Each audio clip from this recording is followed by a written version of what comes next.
안녕하세요. 저는 현재 37살이고요. 한때 영화 감독을 꿈꾸고 있었지만 지금은 평범한 직장인입니다. 원래는 대학 전공도 연출 쪽으로 나와서 밑바닥 스텝 일부터 시작해 조감독 일을 했었죠. 힘들었지만 저는 언젠가 본 감독님처럼 아카데미에서 석권할 그날을 위해 하루하루 꿈에 다가갔습니다.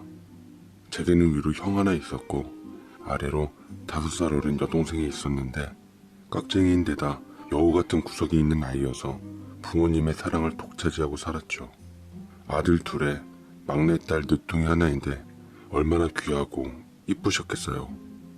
항상 공주님 대접을 받으면서 무늬만 비올라 전공도였던 제 동생은 재능 없고 노는 것만 좋아해 부모님 애를 태우기도 했습니다.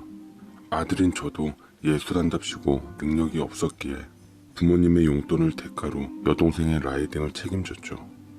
어느 날 동생을 학교 앞에서 기다리는데 갑자기 누가 제 차 창문을 똑똑 두드리더라고요. 두꺼운 안경을 쓰고 살집이 있어 체격이 꽤 있는 여학생이 정중하게 제게 인사를 한 후 공책을 내밀었습니다. 안녕하세요, 오빠. 저 향기 같은 반 친구예요. 얼마 전 오빠가 연출한 사연 읽어주는 연인 독립영화 재밌게 봤어요. 사인 하나만 해주세요. 솔직히 좀 놀랐습니다. 당시 제가 조연출로 참여한 독립영화가 간신히 개봉한 후 바로 내렸는데 그걸 어떻게 본 것도 신기했고 제가 조연출로 참여한 걸 어떻게 알았는지도 신기했죠. 어쨌거나 제 팬이라 하니 기분 좋게 사인해주고 여동생을 기다렸는데 녀석은 하교할 시간보다 1시간이나 더 늦게 나와 시뻘건 눈으로 차에 탔습니다. 나중에 알고 보니 제가 돈 모아 사준 생일 선물을 잃어버렸다며 많이 속상해했더랬죠. 속으로 잘됐다 싶었어요. 실은 그 지갑이 유명 브랜드 카피한 가짜 지갑이었거든요. 어쨌거나 동생은 그의 대학 입시에 실패했고 외국으로 바로 유학 갔습니다.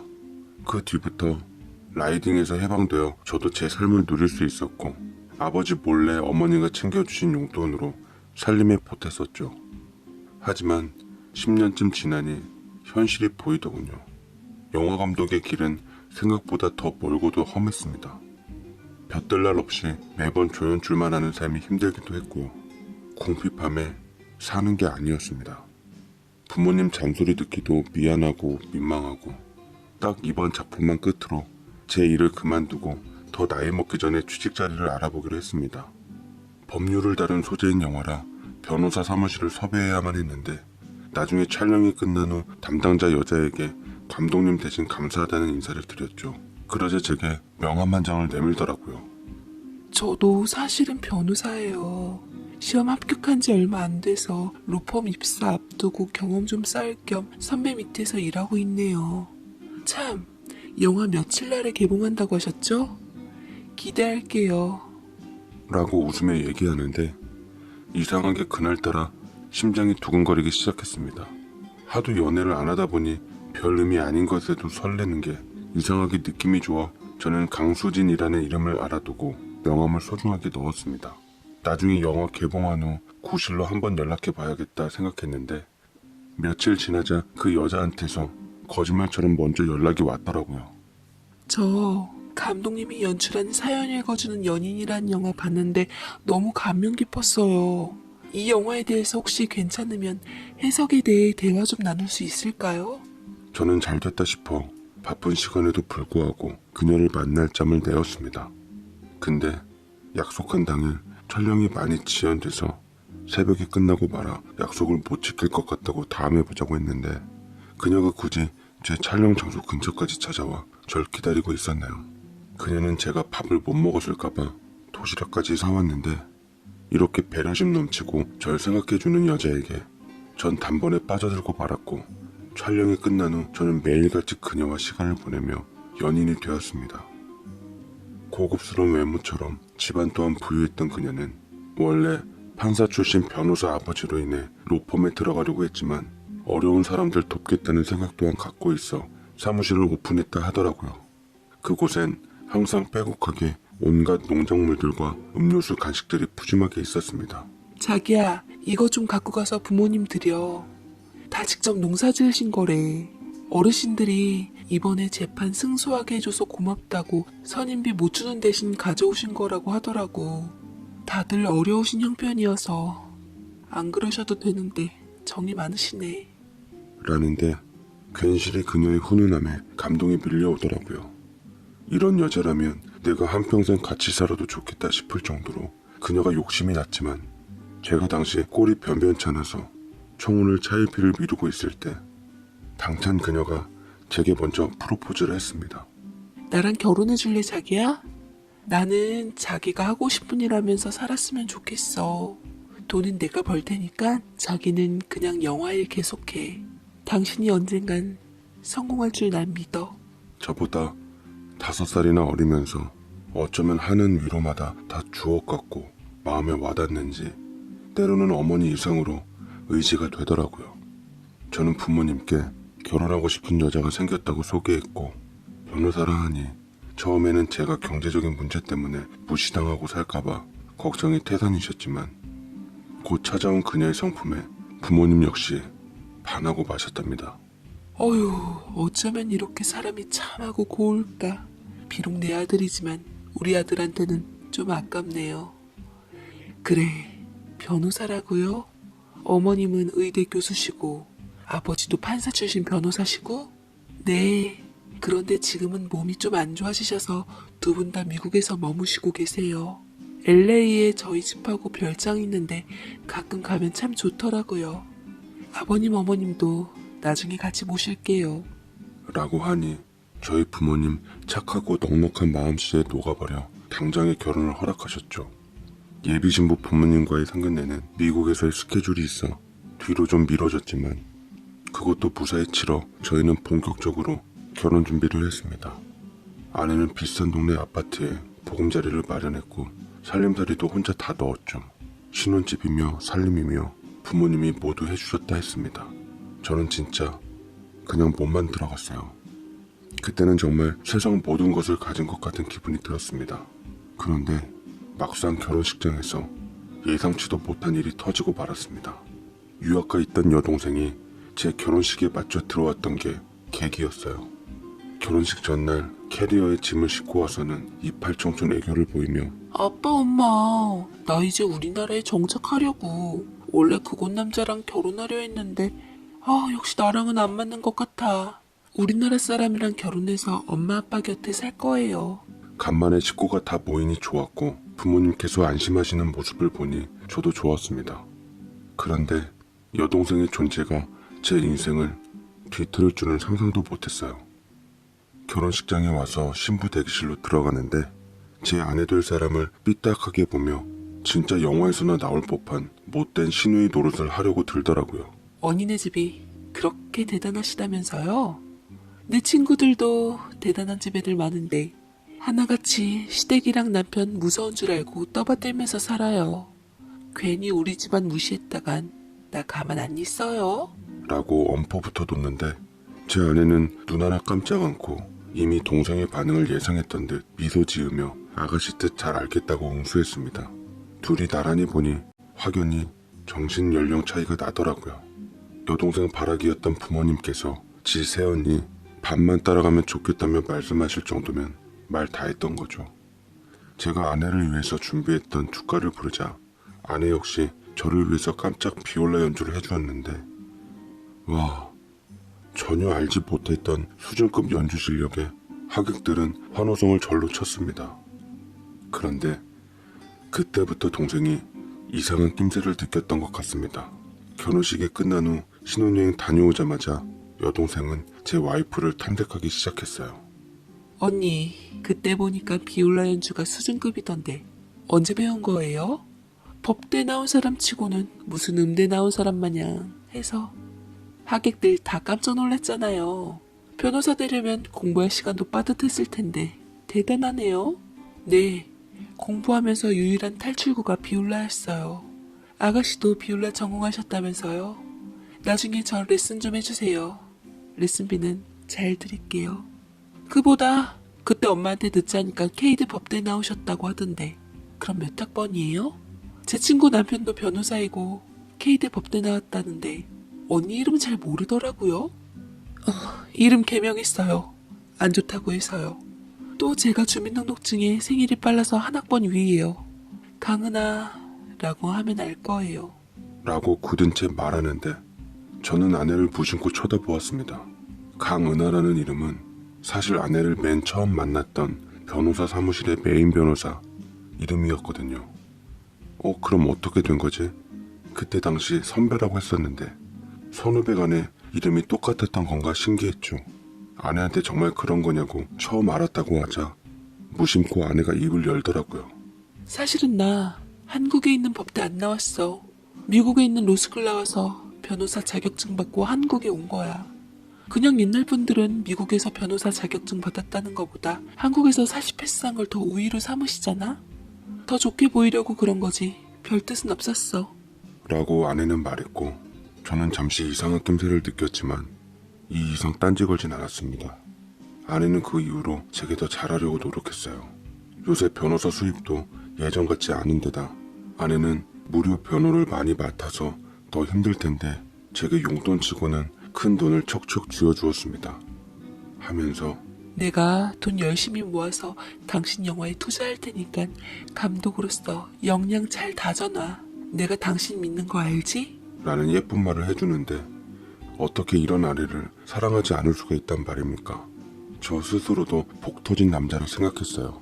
전 일이 없을 때는 되도록 집안일이라도 도왔는데 그때 아내의 빼곡하게 써여진 전문 서적들 먼지를 청소하다가 뒤에 뭔가를 발견했습니다.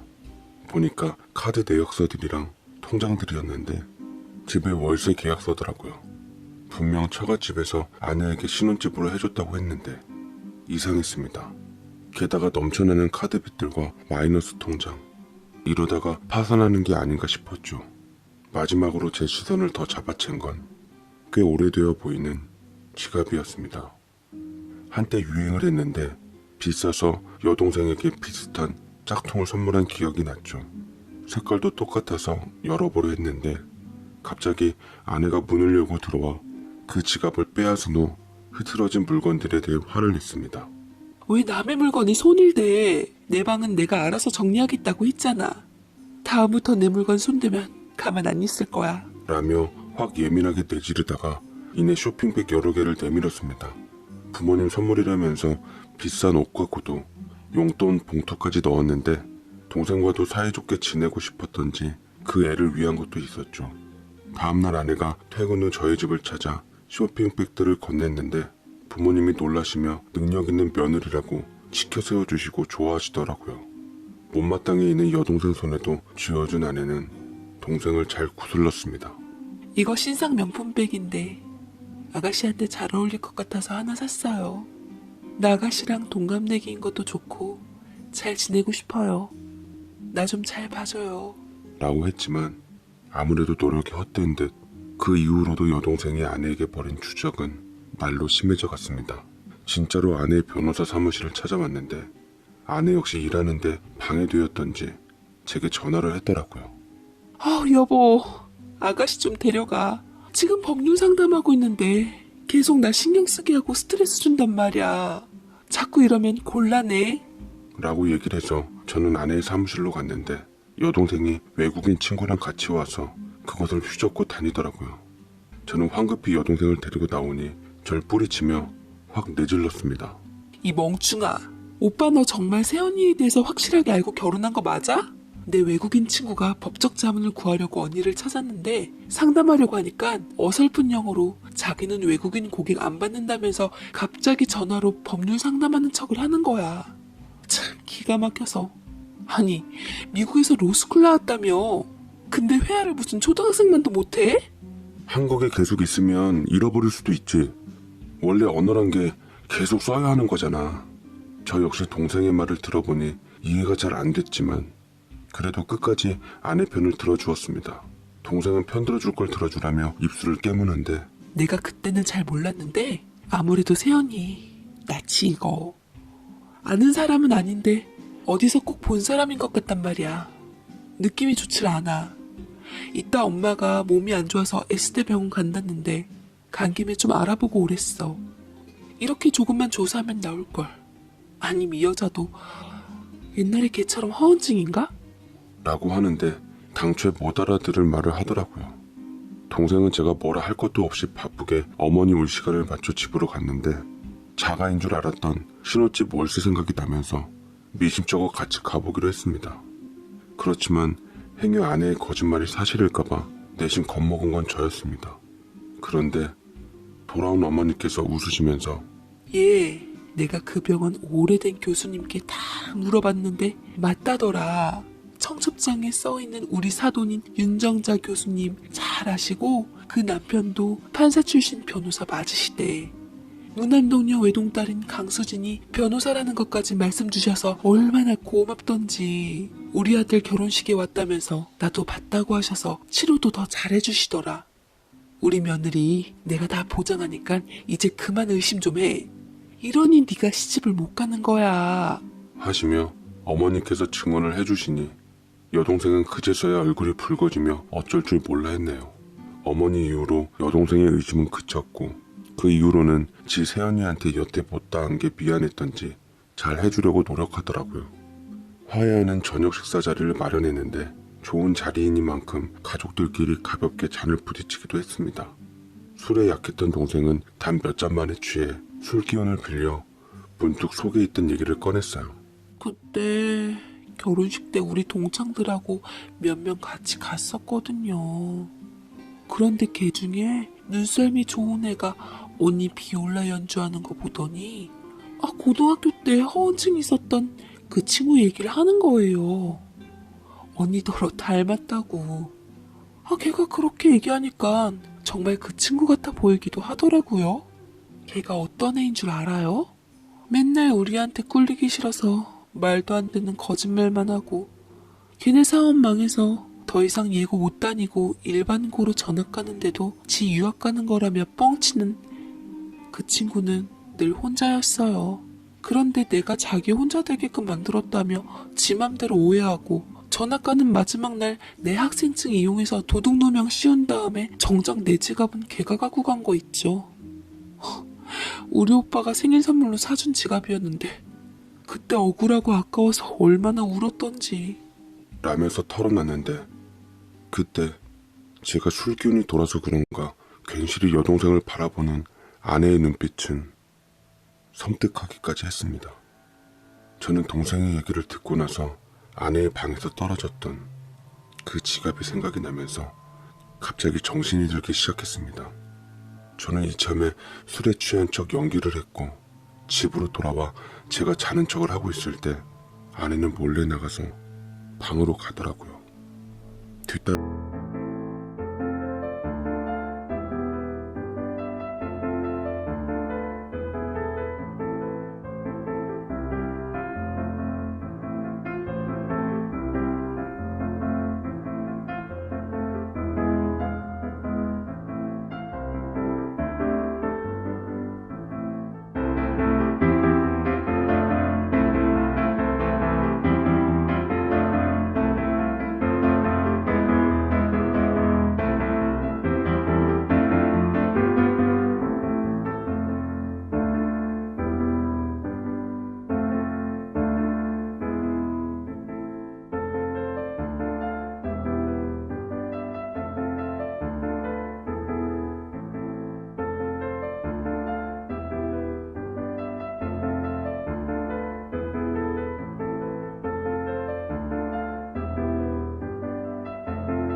나가가 보니 아내는 어김없이 자기 방으로 가서 뭘 보고 있다가 훌쩍이며 어딘가로 전화를 거는데 울먹이는 작은 소리가 정적을 메웠습니다.